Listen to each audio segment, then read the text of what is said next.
ఒక పరిశుద్ధుడు వారి జీవితంలో జరిగిన ఒక మంచి మాట చెప్పాడు. వాళ్ళు ఒక 6 స్నేహితులు ఉండేవారట. 6 స్నేహితులు, 15-16 సంవత్సరాల వయస్సు.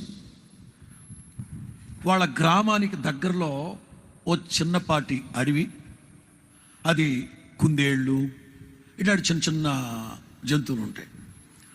ఈ 6 వేటకి వెళ్ళారు కుందేళ్ళని వేటాడదామని. కుందేళ్ళని వేటాడదామని వెళితే ఒక కుందేలు ఒక వలలో పడ్డట్టుగానే పడి చెంగని ఎగిరి పారిపోతుందంట. మిగతా 5 పరిగెత్తిన సేపు పరిగెత్తారు, కానీ వాళ్ళకు ఓపిక లేక, ఎందుకంటే ఒక్కొక్కడు ఫ్యామిలీ ప్యాక్ అయిపోయినారు.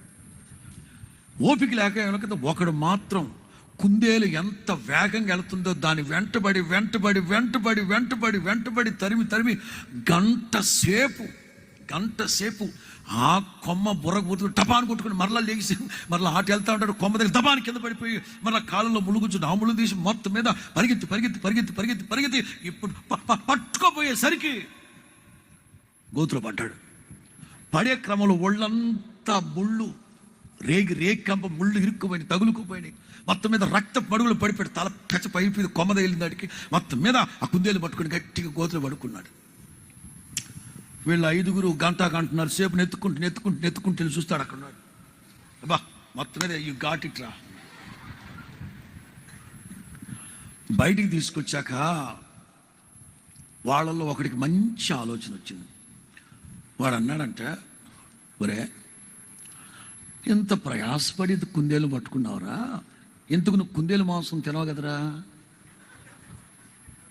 నిజమే, వాడు కుందేలు మాంసం తినంట. తినని భాగ్యానికి ఎందుకు పరిగెత్తినట్రా? అసలు నువ్వు తినని భాగ్యానికి ఒళ్ళంతా రక్తశక్తమైపోయి గోతులో పడడం దేనికిరా? తినని భాగ్యానికి పట్టుకోవడం దేనికి? పాటించని చందానికి మీ దైనందిన జీవితంలో ఈ మాటలు, ఈ నా దేవుని మాటలు అనుసరించని భాగ్యానికి వినడం దేనికి, రావడం దేనికి? ఎందుకో మరి దేవుడు తృతీయ కాండముగా ఈ మాటలు మీకు బోధిస్తున్నాడు. భక్తిహీనుడు ముఖాన్ని మార్చుకుంటాడు, కానీ యథార్థవంతుడు తన జీవితంలో జరిగిన పొరపాటు మరలా జరగకుండా సరిదిద్దుకుంటాడు, చక్కదిద్దుకుంటాడు, సరిదిద్దుకుంటాడు.